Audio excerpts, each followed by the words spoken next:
নজর রয়েছে আমাদের, কারণ বিধানসভার পথে তাপস রায় কিছুক্ষণ আগেই জানিয়ে দিলেন তিনি দল ছাড়লেন, তৃণমূল ছাড়লেন। তাপস রায় এবার বিধায়ক পদে ইস্তফা দেওয়ার পালা, সেজন্য বিধানসভায় তাপস রায় অভিমানী। তার বক্তব্যে স্পষ্ট তার অভিমান, দল তার প্রতি অবহেলা করেছে, দলে যারা কাজ করছে তাদের শোকজ করা হচ্ছে, এই সব বক্তব্য তাপস রায়ের মুখে উঠে এলো। বিধায়ক তাপস রায় দীর্ঘদিন ধরে বিধায়ক তিনি, এবং দীর্ঘদিন ধরে তৃণমূলের বিধায়ক পদে তাপস রায় এবার বিধানসভায় যাচ্ছেন। আজ কিছুক্ষণের মধ্যে বিধানসভায় তাপস রায়ের গাড়ি ঢুকে গেল এবং তাপস রায় আজ যাচ্ছেন বিধায়ক পদ থেকে ইস্তফা দিতে।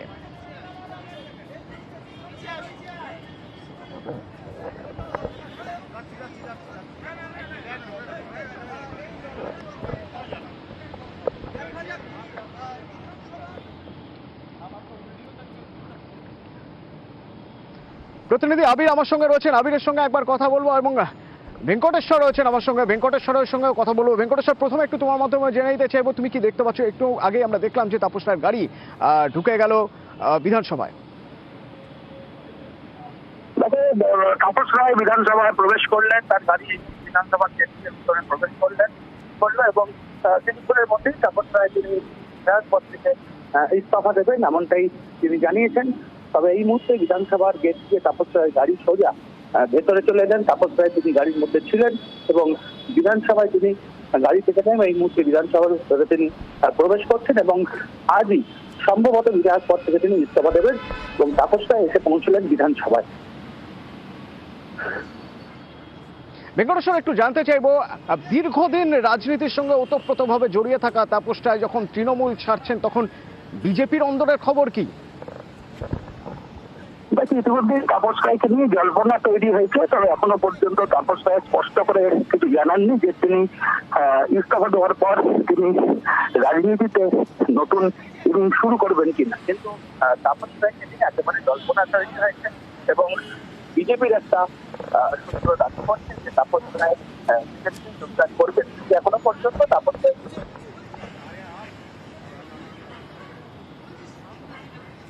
আবির, তোমার থেকে একটু জানতে চাইবো, আবির, যখন বোঝা গিয়েছিল তাপস রায়ের অভিমানের কথা, যখন তাপস রায় সংবাদ মাধ্যমে বলছিলেন, ঘনিষ্ঠ মহলে বলছিলেন, ঠিক সেই সময় ড্যামেজ কন্ট্রোলের জন্য তার কাছে তো পাঠানো হলো, তাকে বোঝানোর জন্য পাঠানো হলো, কিন্তু সেই দৌত্য প্রক্রিয়া কাজে এলো না কেন? কি মনে হয়? তোমাকে তার আগেই প্রথমে জানিয়ে রাখি, বিধানসভাতে অধ্যক্ষ বিমান বন্দ্যোপাধ্যায়ের ঘরে তাপস রায় 12:27 তিনি ঢুকে গেলেন।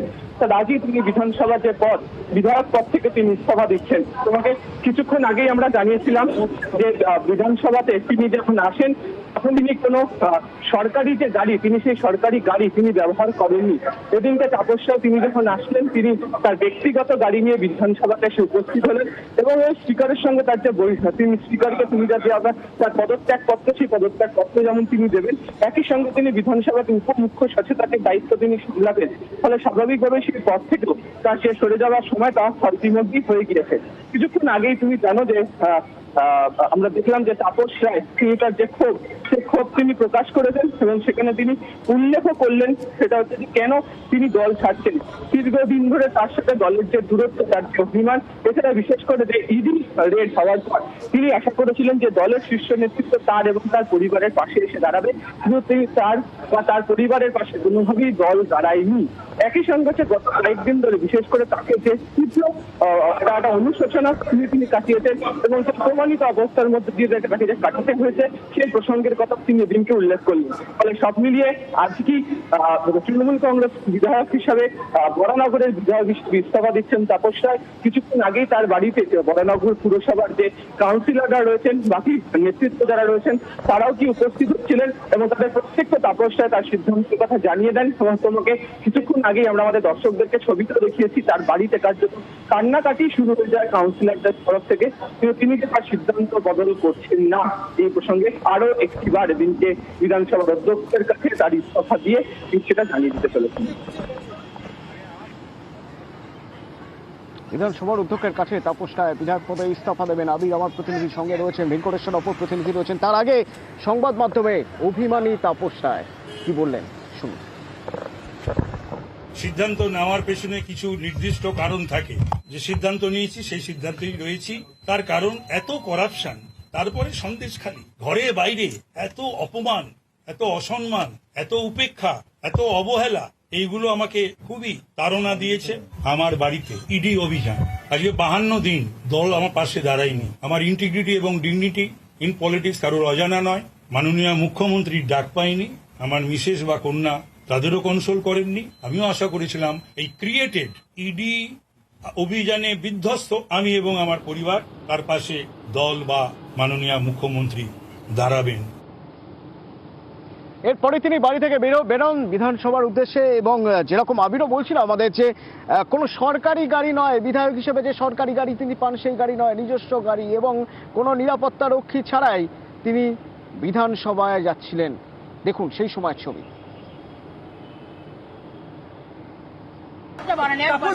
আপনি কি ইস্তফা দিতে যাচ্ছেন? হ্যাঁ, আপনি কি বিজেপি জয়েন করছেন? আমি ঠিক আছি।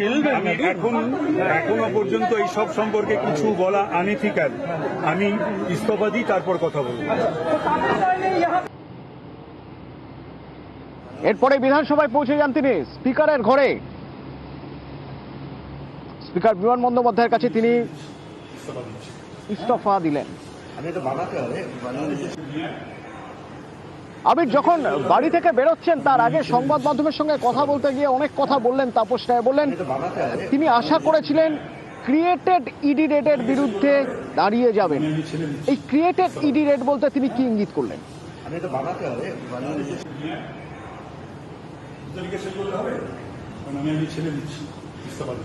প্রতিনিধি ভেঙ্কটেশ্বর আমার সঙ্গে রয়েছে। ভেঙ্কটেশ্বর, আমরা সেই ছবি দেখলাম যে ইস্তফা দিলেন তাপস রায়, তিনি বিধায়ক পদ থেকে ইস্তফা দিলেন। রাজনীতি, যদি তিনি রাজনীতিতেই থাকেন তাহলে এবার তিনি অন্য কোনো রাজনৈতিক দলের সঙ্গেই জুড়বেন। সেই রাজনৈতিক দল হতেও বা পারে বিজেপি থেকে কি কানাঘুষো আমরা শুনতে পাচ্ছি। তাপস রায় বিজেপি যোগ দিচ্ছেন, যদি যোগ দেন তাহলে তাপস রায়কে নিয়ে বিজেপির কি ভাবনা চিন্তা?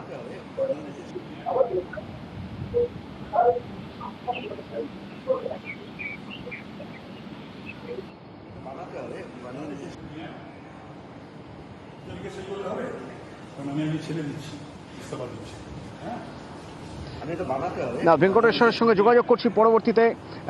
আবির রয়েছে আমার সঙ্গে। আবির, যখন তিনি সংবাদ মাধ্যমে কথা বলছিলেন তিনি ক্রিয়েটেড ইডি রেডের প্রসঙ্গ তুলছিলেন, কি ইঙ্গিত করতে চাইলেন তাপস রায়? তোমাকে জানাই অতনু, সেটা হচ্ছে যে যেদিনকে অর্থাৎ গত 12ই জানুয়ারি যখন তাপস রায়ের বাড়িতে যখন ইডি অভিযান হয়, তুমি জানো তার পরের দিনই তাপস রায় তিনি জানিয়েছিলেন যে তিনি আশঙ্কা প্রকাশ করছেন যে শুধুমাত্র বিরোধী রাজনৈতিক দল নয়, এক্ষেত্রে পরিষ্কার করে বলতে গেলে বিজেপি নয়, তার বাড়িতে কেন্দ্রীয় তদন্তকারী সংস্থার যে অভিযান, সেই অভিযানের পিছনে তিনি দলের বেশ কয়েকজন ব্যক্তির জড়িত থাকার কথা বারবার করে উল্লেখ করছিলেন। এবং সেই যে জড়িত থাকার যে বিষয়, সেই প্রসঙ্গে সরাসরি তিনি চারদিকে ইঙ্গিত করেছিলেন। তিনি হচ্ছেন উত্তর কলকাতা লোকসভা তৃণমূল কংগ্রেসের সাংসদ সুদীপ বন্দ্যোপাধ্যায়। এবং তুমি যদি দেখো যে গত 1.5 থেকে 2 বছর ধরে তাপস রায় বিভিন্ন সময় সুদীপ বন্দ্যোপাধ্যায় সম্পর্কে তার যে ক্ষোভের কথা তিনি সেটা জানিয়েছিলেন। তবে সেই ক্ষোভের প্রসঙ্গের কথা কিভাবে তিনি সরাবেন, সেই বিষয় নিয়ে তার বক্তব্য হচ্ছে তার ক্ষোভের বিষয় কোনোভাবেই তার কাছ থেকে জানতে চাওয়া হয়নি। তার সাথে দলের কোনো নেতৃত্ব তার সঙ্গে কোনো ধরনের কথা বলেনি। এবং তাকে যখন সবথেকে বড় অসুবিধার মধ্যে বা অস্বস্তির মধ্যে পড়তে হলো, সেটা হচ্ছে যে তার বাড়িতে অভিযানের পর তার ছেলে এবং তাদের যে আচরণ, তাদের বক্তব্য হচ্ছে যে ভীষণ রকম ভাবে তাদেরকে অপমানের শিকার হতে হয়েছে। এবং তিনি আশা করেছিলেন যে তার দলের শীর্ষ নেতৃত্বের তরফ থেকে অন্তত তার এবং তার পরিবারের পাশে দাঁড়ানো হবে, তার সাথে কথা বলা হবে, তার কোনো কিছুই করা হয়নি। তাহলে একদিকে যে তিনি সন্দেশখালী এবং দুর্নীতির প্রসঙ্গের কথা বলছেন, তার পাশাপাশি তিনি এই প্রসঙ্গের কথাও তিনি উল্লেখ করছেন। ফলে সব মিলিয়ে বিধানসভাতে আজকেই কিছুক্ষণ আগে যে এসে পৌঁছলেন তাপস রায়, ইতিমধ্যে বিধানসভাতে অধ্যক্ষ তার নিজের ঘরে তিনি এসে পৌঁছচ্ছেন। ফলে তাপস রায় এখানেই তার ইস্তফা পত্র অধ্যক্ষের হাতে তিনি তুলে দেবেন।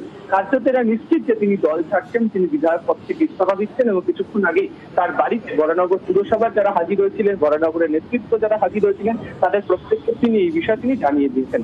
এবং তোমাকে আমরা দেখালাম ও ছবিতে, তিনি তার বউবাজারের বাড়ি থেকে বিধানসভা পর্যন্ত তিনি যখন আসলেন, তিনি এলেন হচ্ছে তার ব্যক্তিগত গাড়িতে, সরকারি গাড়িও তিনি নেননি। এবং গত বাজেট অধিবেশনেও তাপস রায়কে দেখতে পাওয়া গেছে সেই ধরনের গুরুত্বপূর্ণ ভূমিকা নিতে তাকে দেখা যায়নি।